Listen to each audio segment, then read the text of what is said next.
Welcome to the Kenya Wantamnota Movement, or KWM podcast. Today, we're doing a deep dive into the heart of a really powerful commentary framing Kenya's current landscape. It's a piece called Kenya's Struggle, Hyenas versus Sheep. So our mission here is basically to unpack the core ideas of the Kenya Wantamnota movement, as this text highlights them. We want to understand its critique of governance, pretty pointed critique actually, and really zero in on the call to action it gives to every citizen. We're here to pull out the most important insights, maybe some surprising facts too from the sources provided. Precisely. And the source material we're looking at today, it doesn't just describe things. It uses this incredibly vivid, quite provocative metaphor. It helps us grasp not just the political dynamics right now in Kenya, but also, and this is crucial, the suggested path forward for the people. It paints a very, very stark picture, definitely designed to get people talking. Yeah, that metaphor, hyenas versus sheep, it's right at the center, isn't it? It grabs you immediately, forces you to think about power dynamics. So let's unpack that. Who does the source say these groups are? In the Kenyan context, I mean. Who are the hyenas and who are the sheep?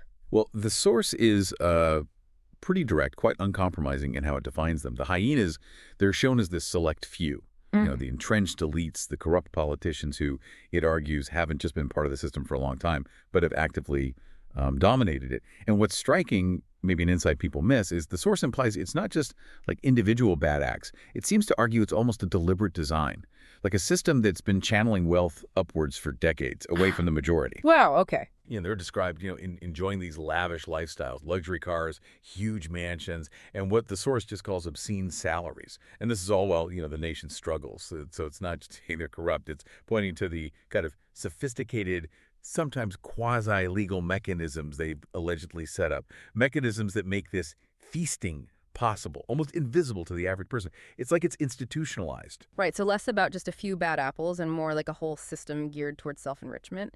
And then on the other side of that divide, the source talks about the sheep. That's the vast majority, right? The ordinary citizens. It mentions names like Onyango, Wanjiku, Naliaka, Olitipis, Musau, Abdi, Katana, basically representing everyone. It's the daily reality for so many Kenyans. Maybe a small farmer like Oletipi struggling with market access, or a student like Naliaka facing a rundown classroom, or a nurse like Wanjiku dealing with shortages in a clinic. Their struggle, the lack of basic services, it's presented as a direct result of this system. So what's the tangible impact? How does this broken system actually affect ordinary Kenyans' lives day to day? The impact, as the source explains it, it's deep and it's everywhere. It affects the very fabric of daily life. When it talks about these hyenas feasting on public resources, that translates directly, it says, into failing public services. And the source isn't vague. It paints a picture of, critical resources being diverted. Think about public hospitals. They aren't just bad, but often critically undersupplied. Lacking essential medicines, not enough trained staff sometimes. This leads to preventable problems, even deaths that could maybe be avoided with proper funding. Proper oversight. That's incredibly serious. It is. And schools, too. They're described as being in shambles, not just missing textbooks, but sometimes the buildings themselves aren't adequate. That impacts the future, for a whole generation. And roads, not just deteriorating, but sometimes, the source implies, contracts go to companies that don't even exist, or the work is so shoddy it crumbles after one rainy season. Yeah. So essentially people get taxed twice. Once for the road, and again for the damage it causes or the constant need for repairs. And what's really emphasized is that this isn't getting better. The source explicitly states things have been getting worse for citizens. They're left with empty promises, basically, and just growing frustration. It does make you wonder, doesn't it? How can that kind of divide persist for so long? How do these problems get so baked into the system? But okay, the source doesn't just diagnose the problem, it starts hinting at a solution, and it really highlights something interesting, the role of Kenya's younger generation, Gen Z specifically. How does the source describe their part in all this? This sounds like it could be a real turning point. Yeah, this is definitely where the narrative shifts. It goes from critique towards transformation. Gen Z, the source describes them as awakening to the reality. They're refusing to be, quote, gullible sheep anymore. They're taking a stand, demanding accountability. They're actively rejecting the old ways of doing things, the old governance styles, and importantly, the same leaders, the same type of leaders who've historically, according to the source, exploited the nation. So they've seen the pattern. Exactly. This generation, they've grown up seeing it. They see the corruption, the injustice, Yeah. and they're just not willing to put up with it anymore. And they're using new tools, right? Social media, maybe more decentralized ways of organizing Right. to kind of bypass the old gatekeepers and create this new collective voice. It's quite powerful. And the source gives some really vivid advice or maybe a warning to politicians thinking they can just carry on as usual. It suggests instead of applause, they might get rotten eggs, rotten fish, or even rotten Githeri and ugali thrown at them as a signal that people won't be fooled any longer. Mm-hmm. That's an incredibly potent image of defiance, isn't it? Yeah. But does the source talk about maybe the risks or implications of that kind of confrontational approach? Is it just symbolic, or is it suggesting it's a necessary step up? That's a really good question. The main focus is definitely on the power of unified, clear protest, rejection.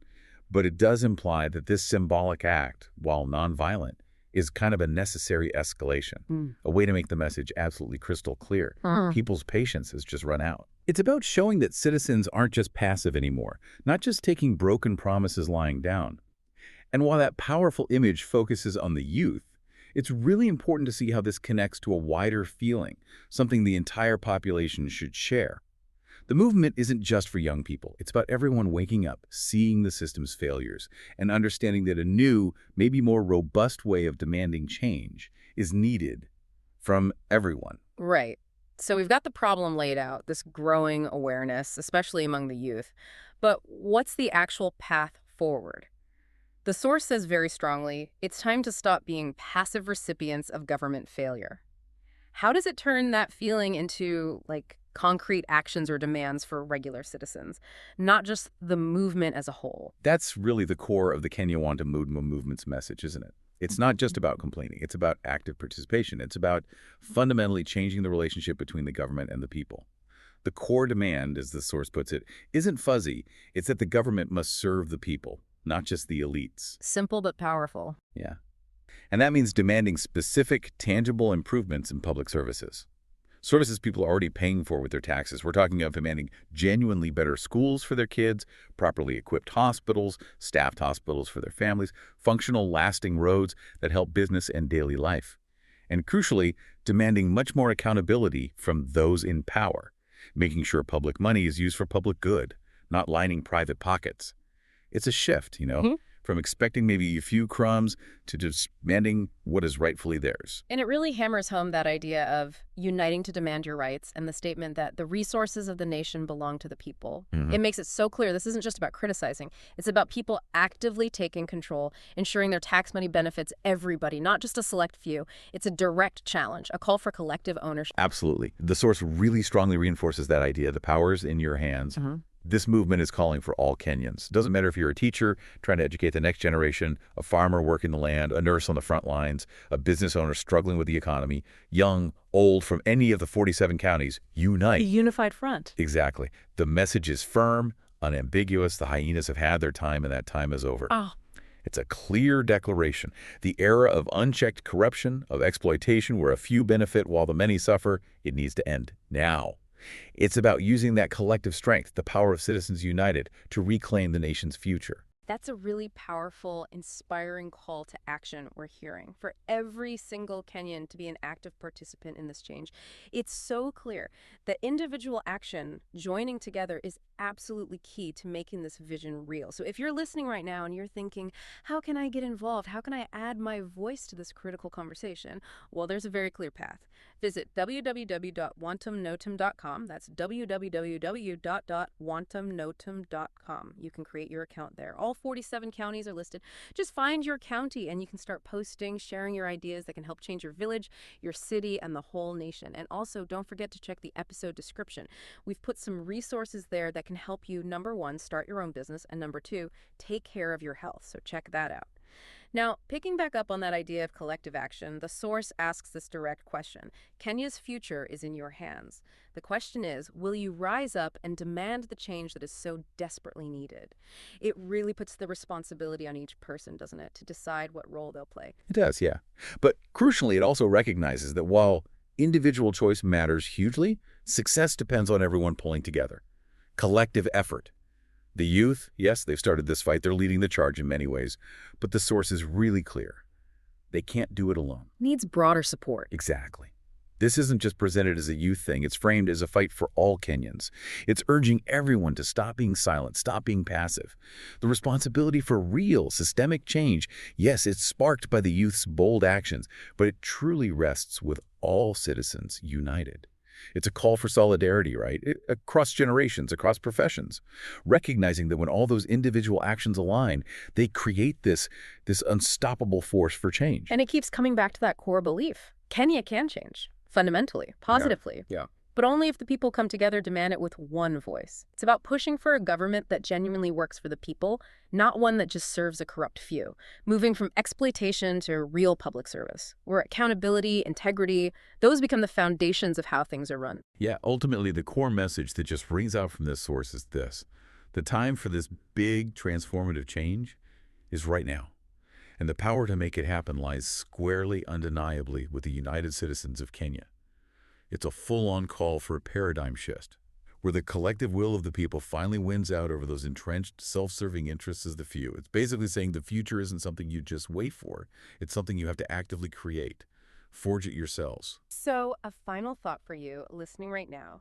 This deep dive really shows us that challenging things as they are, demanding accountability, it isn't just a right we have, it's a collective power. A power that can genuinely reshape a whole nation's future. The question the source leaves us with is, what will you do with that power? If this discussion resonated with you, if you feel inspired to jump in and contribute to this vital movement, here's how you can take action today.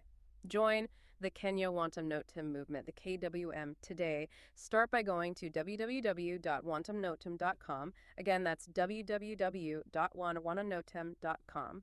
Create your account, find your county from the list of 47, and start posting. Share your ideas that can help change your village, your city, the whole nation. And like we said, remember to check the episode description for those extra resources, help for starting a business, and info on taking care of your health. Thank you for listening to the Kenya Wantam Notum Movement KWM podcast.